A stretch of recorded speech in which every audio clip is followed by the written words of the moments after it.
welcome everyone.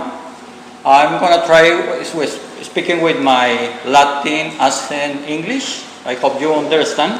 Down there, you can hear me well? That's okay? That's loud enough? Okay, how many of you are really familiar with Billy Meier case?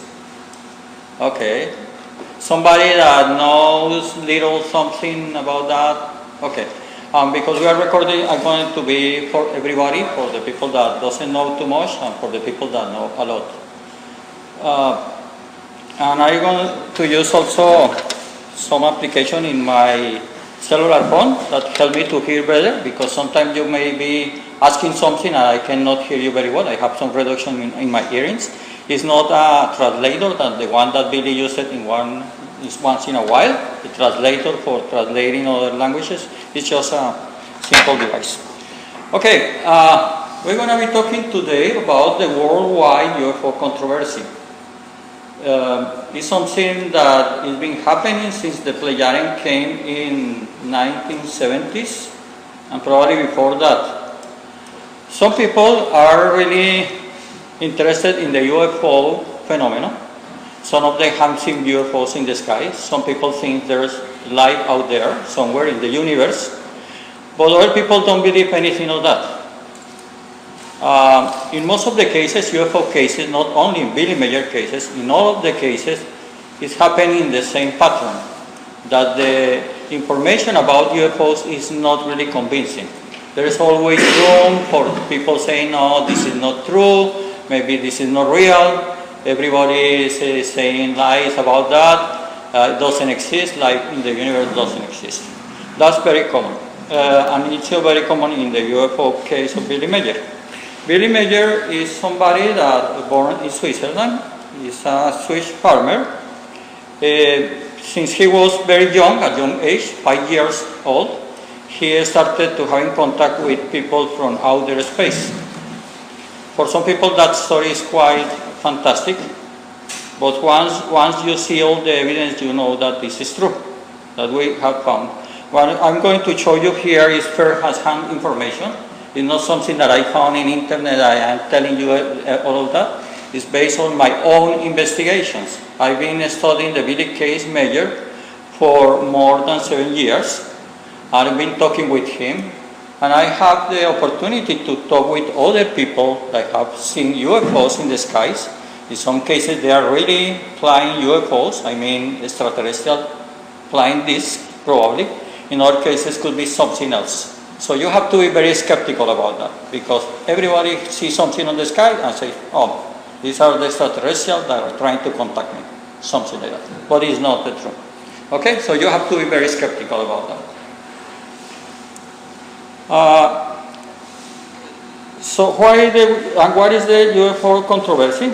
Pat explained it very well in the contact report 251. Billy Meier was recording all the conversation with his ET friends since he started with SFAT in 1942, later with ASKET in the 1953 to 1964, and with the Planetary, which is a specific group of people from outer space, since 1975. So he's been writing everything. I assume that the one that when he was very young child, he wrote it out after that, not when he was a child. Probably what he remembered, he just transcribed it somehow or write it down. So all the contact reports, and that one, the default is the one the report with the Planetary. This is the 251 that happened in February 3, 1995, and I will be referring mainly to this contact report and another one. Currently, there are more than 700 contact reports written. It's a lot of information. There you find information about health, about the history of the humanity, future of humanity, predictions, prophecies, everything. There is a lot of information. Probably the human race will require 500 years to understand everything that is there. You will notice as soon as you read something, later on you read it again and you find new information. It's like the information is there, but you have to take it step by step. It's too much information. Especially in this contact report, in the 251, you may find that he's talking about three things. One is the worldwide UFO controversy. He's talking with Pat, or Pata. He is also, Pata is explaining that at that time, in February, in 1995, the Pleiadians stopped or finished their mission on Earth, and they were leaving the planet. So they take everything with them, and they move away. Billy is continually in contact with Pata and in other Pleiadians. Once in a while they come to say hello, I speak with him, and he has some telepathic conversation with them once in a while. But at that time they finished their mission here. We're going to talk about that, what that mission was, what we think it was, why they live, and why they came here in the first place. So in this contact report, Pata is explaining or talking about the worldwide UFO controversy. So what is this? That controversy has to do with the way the ETs present information to the human race, to us, because they cannot land in the middle of a Toronto place or somewhere and say, hey, we are here.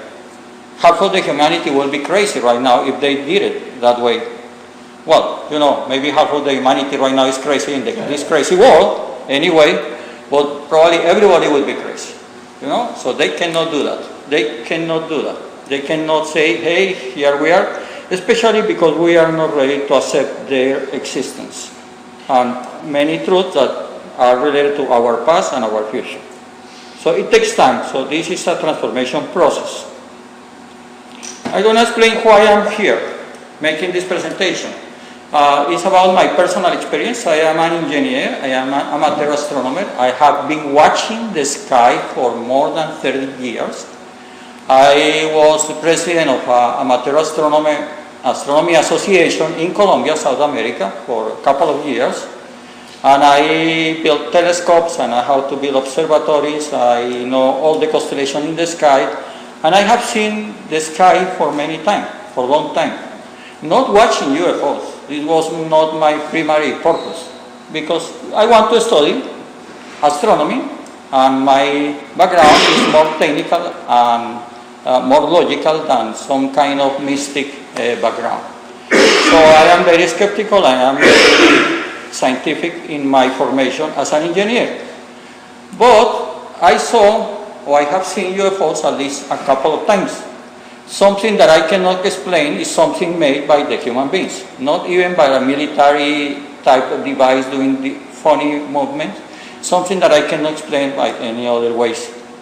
And I have been also talking with people that have seen UFOs because of my hobby or the study that I've been doing in astronomy. I took some astrophysics and astronomy courses in Colombian Planetary, an observatory, the National University, and I have some information on that. So some people came to me and say, hey, I saw something the other night, what was that? So many people is coming to me. And I have been talking with 4 people that have been talking with ETs. 4 people, one of them is Billy Meier, and another 3. Some of them from South America, another one from the United States. So what I'm talking is my conversation with these people that have a conversation with an ET. It's not something that somebody created to put in a website to gather a lot of clicks or views from many people. It's something that is a real experience from real people. So that phenomenon is real. And Billy Meier case is the contacting. If you want to learn about UFOs, you don't need anything else. Just Billy Meier case, because he's the one that has much more information than the other ones. So watching the sky, I always ask that question. Does extraterrestrials really exist? Is life out there? Most of the scientists today think life in the universe is there somewhere because of the probabilities. In a galaxy that is like a neighborhood that has 400 billion stars only, our galaxy, the Milky Way, there should be a lot of planets with intelligent life there. Some of them with intelligent life, others with primitive life, like us. So all the scientists today believe that there's intelligent life, or could be intelligent life right there. What they don't believe is that not all the scientists believe that they are coming here, because they know the Einstein theory that says that you cannot travel faster than the speed of light. So if somebody, for example, beyond the Pleiadian system at 400 light years away, a trip going back and forth is going to take 800 years. So it sounds crazy that somebody just jumped into space and came here for a little time. But Billy Meier case evidence show how the spaceship jumps from one place to another place in the space. We're going to look at that in one of the videos.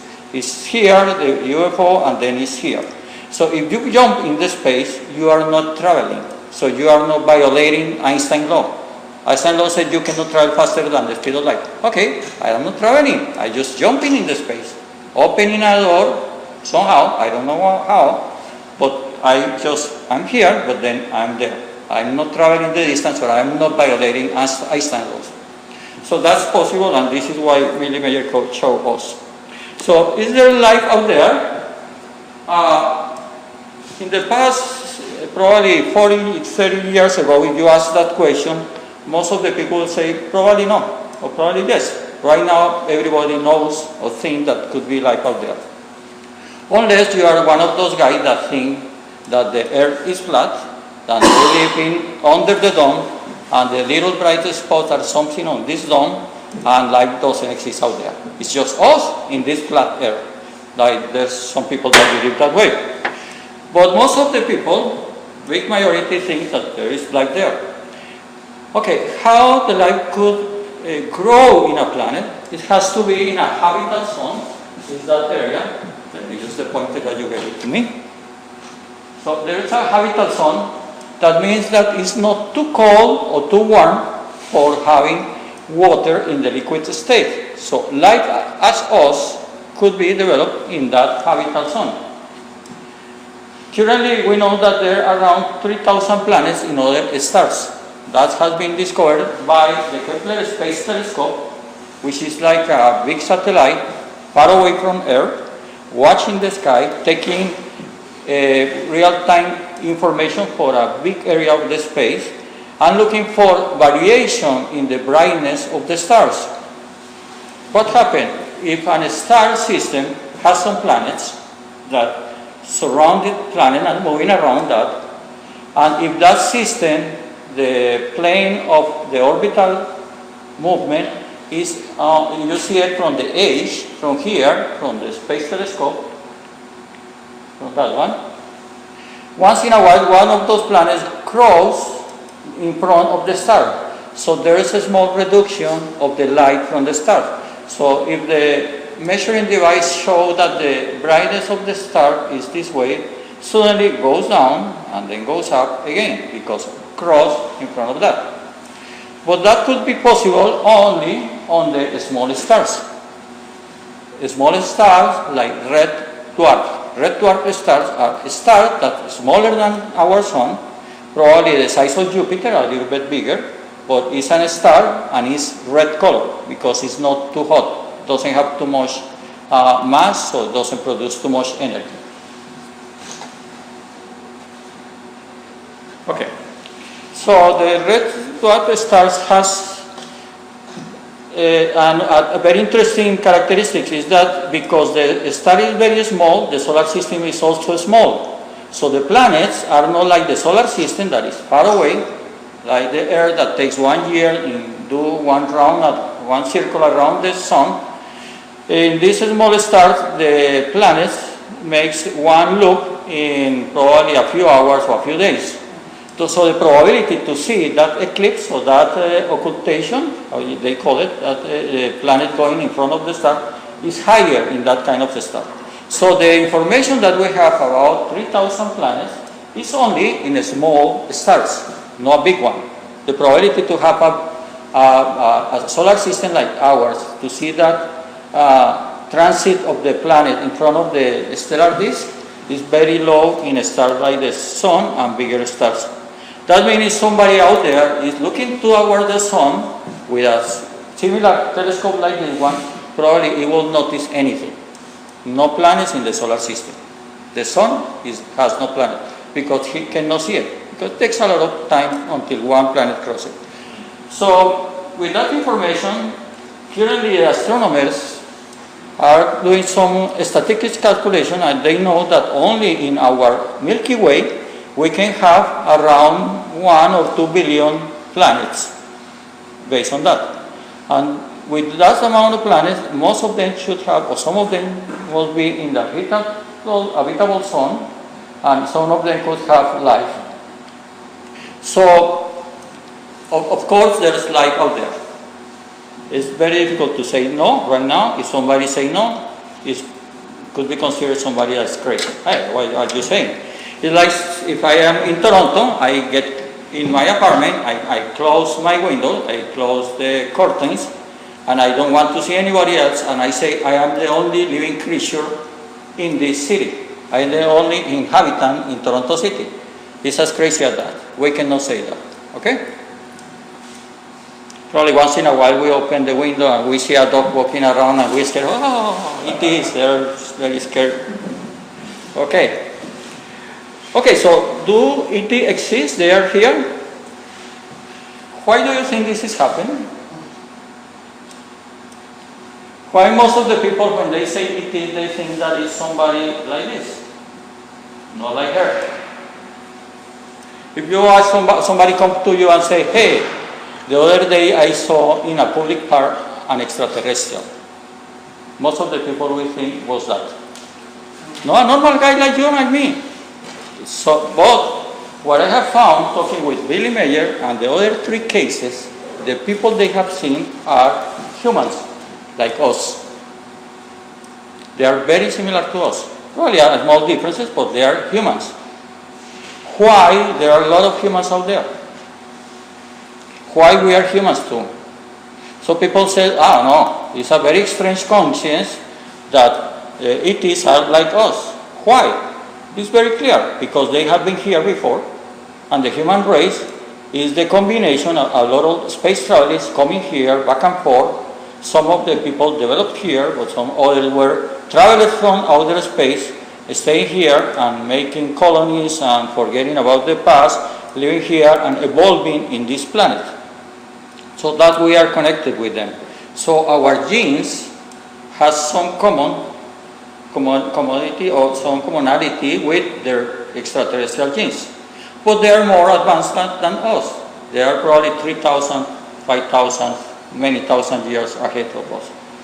So who are they? In Billy Meier's case, you see, one of them is Sfat. That was his first contact. Sfat has already passed away. Sfat was the father of Pata, and Pata is the father of Saint Jacinth. So this is a family. And Asked, she is not Plejaren, she is not of the same group, but she is somehow related with the Plejaren. The Plejaren, that name comes from the star system where they come from. It's farther away from the Plejaren system. I think it's 80 light years away from the Plejaren system. It's not in the Pleiades itself. And we try to think always in the space like a three-dimensional space. Somebody says, I come from Alpha Centauri, so I know, well, Alpha Centauri is a star system that is there. Okay, I know where you are coming. But we have to think that probably they are talking in 4 dimensions, not in 3 dimensions. And the 4th dimension is the time. It's not only the location in the space, but also the time. I can travel to the Pleiades. I can go there right now, but I can travel to the Pleiades if I am a space traveler. I can travel in 1 million years ahead or 1 million years before. If I move in time and space, I can go not only to a location, also to a specific point in time. Okay? So they're coming from different places. Probably the Pleiades are in a different time space configuration. That could be probably in the future, in the past. It doesn't matter. In the universe, you have 4 coordinates. Maybe there's more than that dimension, but that's the only one that we can understand. Quetzal is another Pleiadian, and Asked is from the Dal universe. She is a very wise woman. Probably she is like a very lovely white being inside of the body of a woman. She is a beautiful girl. She was with Billy for a long time. And if you want to study more about her, There's an interesting story related with Paul Chang, who was a representative of Cambodia in the United Nations. And there's a lot of photographies that Billy took in an ashram when he was in India. And some people said that only that information is the proof that Billy Meier case is real, because it's impossible that could face photographs in the 1960s. It's impossible that he has some witnesses that saw the UFOs. News reporter that make an article in a daily magazine or newspaper. So it's impossible that he's faking all of that. So only that shows that that case is real. Okay, so it is right there, yes. But why they were here? So in that contact report, in the 251, Pat and Billy are talking about not only the worldwide UFO controversy, also that they are packing everything and going away from Earth. They finished their mission here. Why they finished that mission, or why they were here at the first place? Okay. We have to understand that it is normally do not interfere with the development of people in planets like this one. They don't want to come here and interfere with our development. It has to do with the cause and effect. The cause and effect says that you will learn from the consequences you are causing. If they interfere here, they take us away our opportunity to learn from our mistakes. So they cannot come here to establish peace on earth. They not coming here to make wars on earth. They only here because they want to give spiritual teachings for our development. You may find that UFO in Billy Meier case is the opening door, but what is really important in the Billy Meier case are the spiritual teachings. Is what telling us who we are and how could be better human beings. So why they were here? If there is some kind of policy of no interference, like the Prime Directory in the Star Trek. Are you familiar with that, the Prime Directory in Star Trek? Did you watch Star Trek movies? Prime Directory is you cannot interfere with civilization that in a lower advanced level than us. So there's some kind of Prime Directory that cannot interfere because we have to learn from our own mistakes. So why they were here? Because there was an ET group from the Pleiadian system that established here a long time ago, and they stayed here. Somehow they were isolated, and they were living in the Giza pyramids. I'm not going to talk more in detail about that. You can read about the Giza intelligence in the Billy Meier contact notes, and what they were doing when they left. At this point of time, they were no longer here on Earth. So what happened is that the future events of the Earth that has happening from 1995 is something that we need to live for ourselves. We have to be responsible for everything that is happening now. So it's up to us to make this planet a better place to live, or we can have also the choice to destroy this planet. It's our choice. Probably destroying the planet is going to be very terrible. Probably some of us that are here have been living in the past very long ago in another planet that we destroyed, and we are having another opportunity to do it fine this time. I don't know. Anyway, so they were here because there was ETs, Pleiadian people, human beings from the Pleiadian system that were interfering with the human race. They caused a lot of problems. So the Pleiadian itself feels responsible for that. So they came here to solve or reduce the impact of what they caused. As soon as they did it, they get away. They still keep in contact with Billy. Once in a while they visit him, but they are no longer here. In general, the ETs are not the guys that are coming here and talk with somebody. So they do it just to probably wake up the conscience of some people, just do some quick appearance in public and then go away. But they will not interfere. They are very smart, you know, they should be very intelligent. It's not enough to not get in contact with us at this point, because we are too violent and they are very intelligent. So they say, oh no, I better don't go there. So that's why they should say. Okay, what happened in Billy Meier case, and it's happening in most of the UFO cases, especially in Billy Meier case, is that there is a lot of evidence that show it's real, but there are also evidence that show it is not real. You see, there is a lot of skeptics. You go in internet and you find a lot of skeptics talking or saying that Billy Meier case is not real. And so you wonder if it's real or fake. But your first reaction, if you see it, if some of you have seen Billy Meier case for the first time, you say, no, this is not real. This is something funny. This is all fabricated. For example, the energy chips. This was a special group of beings that came to visit Billy at his place. They are energetic beings, little ones, half energy, half matter.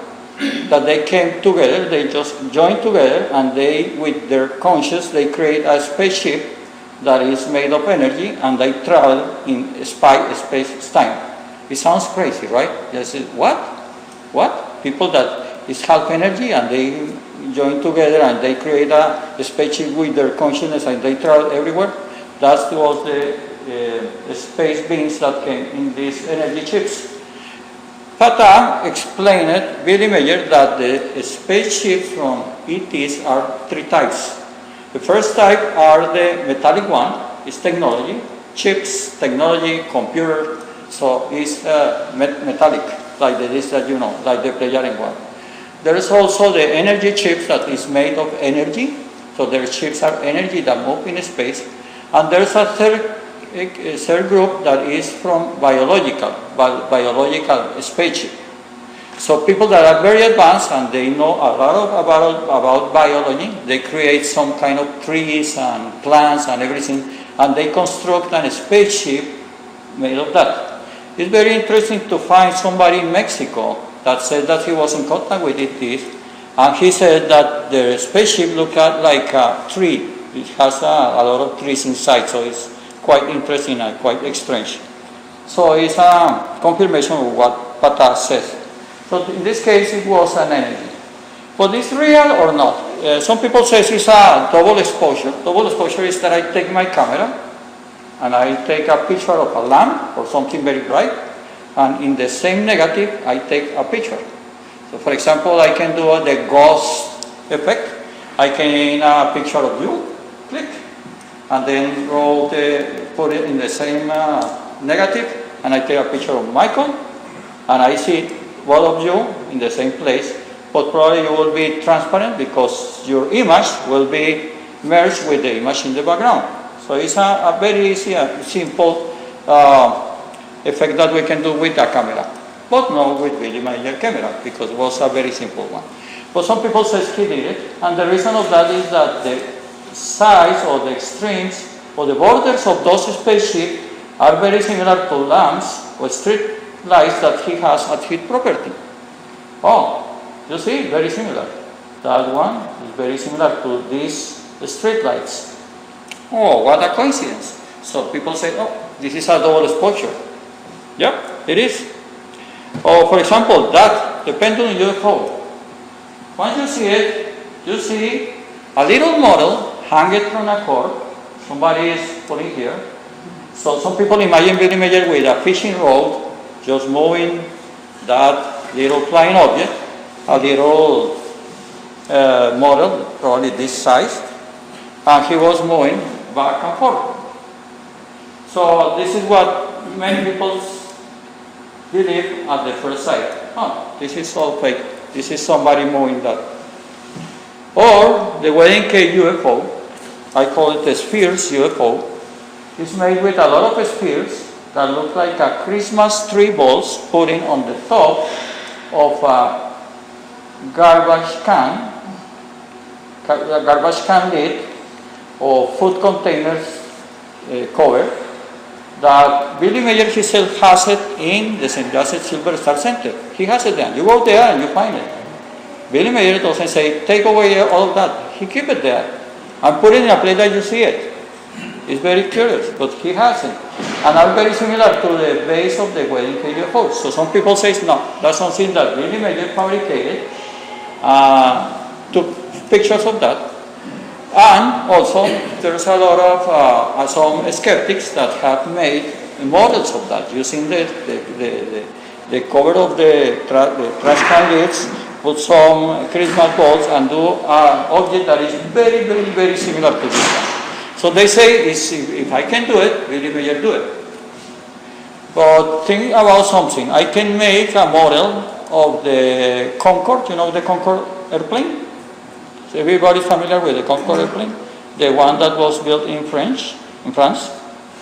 So I can make a model of that, put it on the sky with a cord and take a picture of that. It looks like the Concorde, right? And I put it with some buildings in the background and take a picture of that. It looks like the Concorde flying in a city. Does it mean that the Concorde didn't exist? So making a model, taking a picture of that is not a proof that Billy Meier did the same. So it's not it's not real, okay? But many people at first sight they say, okay, this is not real, so Billy Meier could do the same. Any questions so far? Who gives it the rights? The director, the prime director. Who tells them? Who tells the player not to come? Who tells the player? Or not to interfere? Oh. Okay, any of the space being, they should not intervene here. Okay? So you are wondering who tells them not to intervene? Is that your question? Yes, who says? It's a universal law. There's a space confederation. We conform, but a lot of it is from different places in our neighborhood, and they have that law. That law has to do with the cause and effect. I cannot intervene. Let's suppose you have a child, okay? And your child lives in his apartment, and he's responsible for his life. But if you intervene all the time, if you make the child not get in troubles, he will never learn from that. You will see we are in a transition that we are moving from one state to another state. The state that we are being for several centuries is that we want somebody to support us and help us. And that's somehow related to having somebody that help me or guide me to go or to find what is the right way to go. But we are moving another stage of the humanity that we need to learn by ourselves. So we have to be responsible to where we are going to go. So if they are intervening here, they are not helping us to be responsible of our own destiny. Another question. So that means that we're at that state where we're moving to higher consciousness on the planet? Yeah, it will be on a state where we'll be in contact with him, yes. That's going to happen probably in 800 years, or probably before. Probably we are getting closer to that. I mean,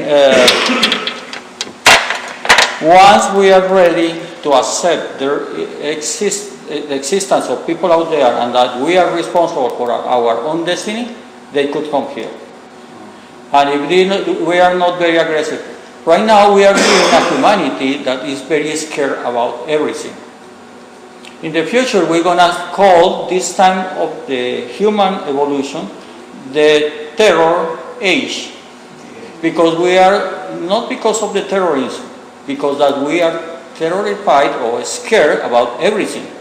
We are scared about somebody else in another place, somebody throwing me atomic bombs, some people in the street doing funny things, somebody with a gun that's going to kill me. So that humanity is managed and conducted by fear.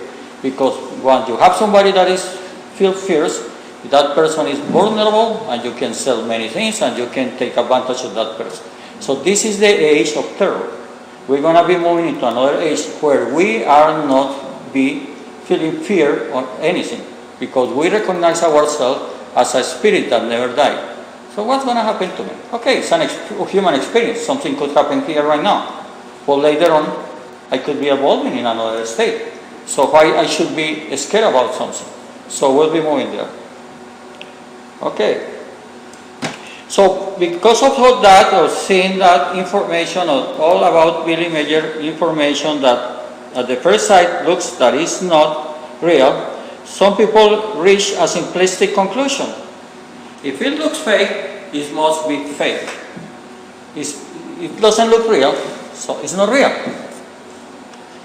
I don't know, but I can go out in the top of the mountain, I can see the earth is flat. I can see the ocean. The earth is flat. If the earth looks flat, it must be flat. Right? That could be the same kind of conclusion. So we need to look farther than what the first information shows. We have to be more skeptical. We have to be more scientific. We have to investigate more and extract more information. Another common statement is too good to be true. Billy Meier is a case that is too good to be true. Okay, we have found that it's not only too good, it's very good, and it's also true. After investigating that, you will notice that it's very good and it's true. But that's a simplistic conclusion, and that's a very normal one. So we are in a skeptic barrier, moving from the world 1 to the world 2. The world 1 is the world as we know it. For some people, the world is the place they live. My world is Toronto. I live in Toronto, in downtown, or in this area, and this is my world. Sometimes I go outside and I say, oh, there are trees and mountains. Mountains, I don't see mountains here. There are mountains there, yeah, British Columbia. So my world expands, so it's different. So this is the world that we live, as you know it. But we need to know there's another world. And we recognize that we are living in a universe that is full with life, and we are not wondering if the universe has life. We are recognizing the universe itself is a living organism. There's intelligence, and it's a living organism. So the whole universe is a living organism, and the Earth is another living organism. So, and there's a lot of friends out there, up there. Those friends are ETs, people that are there, but do not interfere with us. Let us to learn from our own mistakes, and we are evolving in this planet, and one day we'll be part of interplanetary society. So we'll be going for a weekend to visit a friend in Pleiadian system or whatever. I don't know. That would be nice, right? Yeah, I know it. Okay, but this looks like a fantasy world, right? This looks like the real world. But there's something in the middle that tries to move that way. Billy Meier case tried to just move from here to here, to recognize who we really are, to recognize what was our past, what could be our future. Billy Meier talked about prophecies, predictions. What he's saying is to help the world to be a better place to live. But there's something in the middle that don't let us see beyond. It's called the skeptic barrier. The skeptic barrier is the barrier that all the skeptics put there. They say, oh, no, don't believe that Billy Meier case. Oh, that's not true. Don't look at that. This is not real. Don't look at that. So the skeptic barrier is maintained by the skeptics every day. You go to internet and you find a lot of people saying, oh, it's not true, and this is the evidence. But something that people do not really realize is that the skeptic barrier was constructed by the ET themselves. They did it. They created it. The skeptic barrier is the worldwide UFO controversy. They make it because it's going to help us in our development. It's necessary. What? You are telling me that we cannot know so much about the ETs because the ETs themselves put a barrier there that don't let us see it? That's what I have learned. Yes, it is true. And it has a very good purpose behind that. We're going to be talking about that. So, Pata is talking about the worldwide UFO controversy. And you see part of the same contact report, the 251. But he's also needed that he's so current with the desired intended outcome. Is everything planned before Billy Meier even born? They planned the exact moment, the perfect moment that they were coming here in the 70s and make all the demonstration and taking pictures. You know, Billy Meier was not authorized to take some pictures. There's one anecdote, I guess, or something happened once that he took some pictures and Sebiase, that was close, noticed that he did it without an authorization. and he tried to destroy his camera. I don't know how she did it. She sent a beam or electronic impulse or whatever, but she was trying to destroy the film and everything that was there because he was not authorized. He has to put the camera in some position and have to leave it there. And the demonstration, all the photographs was set on purpose. Okay? Everything was planned from the beginning, from a long time ago. So it's happening the desired result. And also is having additional now urgent and needed results in the future. The future is now. When I think we recognize that they did it and the purpose of that. That's the main message of that. They did it, but there is a purpose that we need to recognize why they did it. I am creating some expectation here, you know? Okay. How are you? Do you want to have some break?